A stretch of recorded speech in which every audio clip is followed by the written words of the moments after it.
Assalamu alaikum wa rahmatullahi wa barakatuh, my dear brothers and sisters, and welcome to another episode of Pooch Lo with me, Raja Ziaul Haq. آج کا پہلا سوال ہے جی آمنہ نور کی طرف سے جو پوچھ رہی ہیں کہ I'm a medical student and in coming time I'm supposed to choose a field of specialization. I wanted to ask you, can a lady doctor give medical aid to male patients? I'm not talking about any emergency situation. By religious point of view, can we choose a field where a lady doctor is supposed to examine and treat patients from both genders following all professional ethics and guidelines? Or should our medical practice and selection of field be confined to only those fields in which there are only female patients abundantly, example gynecology, etc.? تو دیکھیے سوال آپ کا بہت اچھا ہے, and I get from your question کہ آپ ایک ایسی خاتون ہیں جو کہ کنسرنڈ ہیں اس معاملے میں کہ شریعت کی رولنگس کیا ہیں with regards to your professional choices انشاءاللہ. تو دیکھیے سب سے پہلی بات تو نبی کریم صلی اللہ علیہ وسلم کی ایک حدیث ہے جہاں پہ آپ نے فرمایا کہ ایک مرد اور عورت جو ہے نا جب بھی اکیلے ہوتے ہیں تو ان کے بیچ میں تیسرا شیطان ہوتا ہے.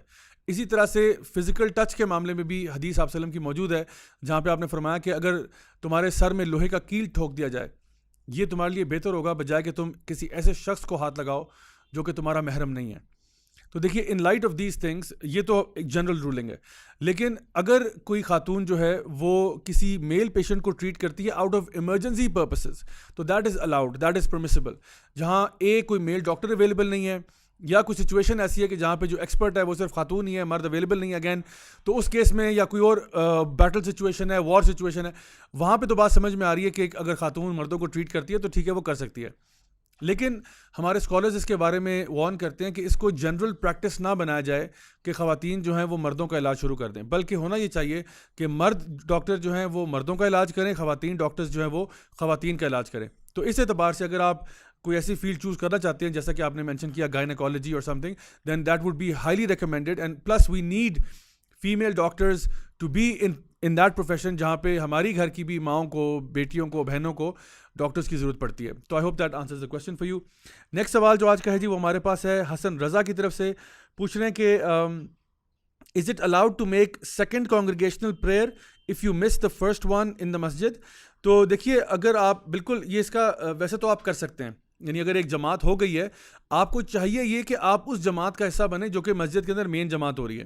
لیکن بہرحال اگر آپ مسجد میں لیٹ آتے ہیں اور آپ کے ساتھ کچھ 2-4 لوگ اور بھی ہیں اور آپ اپنی جماعت بھی بعد میں کرنا چاہتے ہیں تو آپ کر سکتے ہیں انشاءاللہ تعالیٰ, اینڈ وی ہوپ کہ اللہ تعالیٰ آپ کو اس کا اجر دیں گے. لیکن فرسٹ ایفرٹ ہونا چاہیے کہ جماعت میں پہنچنا, ٹائم پہ پہنچنا, اور وہ جو جماعت ہو رہی ہے اس کا حصہ بننا.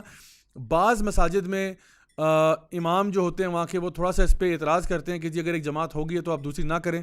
تو اس کیس میں آپ سے یہ کہوں گا کہ آپ ان سے لڑائی جھگڑا مت کریں, آپ پھڈا مت کریں, آپ اپنی نماز پڑھیں انشاءاللہ, لیکن کوشش کریں کہ آپ جو جماعت مین جماعت ہے اس کو آپ جوائن کریں. لیکن بہرحال اگر آپ دوسری جماعت کرنا چاہتے ہیں اور کسی کو اعتراض بھی نہیں ہے تو انشاءاللہ آپ کر سکتے ہیں وداؤٹ اینی ایشوز. آج کا لاسٹ کویسچن ہے جی ہمارے پاس زید عامر کی طرف سے, اور وہ پوچھ رہے ہیں کہ السلام علیکم, my question is that what is the actual purpose of West meaning non Muslims of promoting LGBTQ and women superiority? یعنی پوچھنا چاہ رہے ہیں کہ اس کے پیچھے ایجنڈا کیا ہے, وائی از دا ویسٹ پروموٹنگ LGBTQ؟ دیکھیے یہ ایسا سوال آپ نے پوچھ دیا جس پہ ایک پورا تھیسس لکھا جا سکتا ہے کہ ویسٹ جو ہے نا وہ LGBTQ ایجنڈا کو کیوں پروموٹ کر رہا ہے. دیکھیے اس کے پیچھے میرا جہاں تک انالیسس ہے وہ یہ ہے کہ معاشرے کے اندر ان خیالات کو پروموٹ کرنا جس سے فحاشی, بدکاری اور جتنے بھی اس قسم کے کام ہیں وہ پھیلیں گے.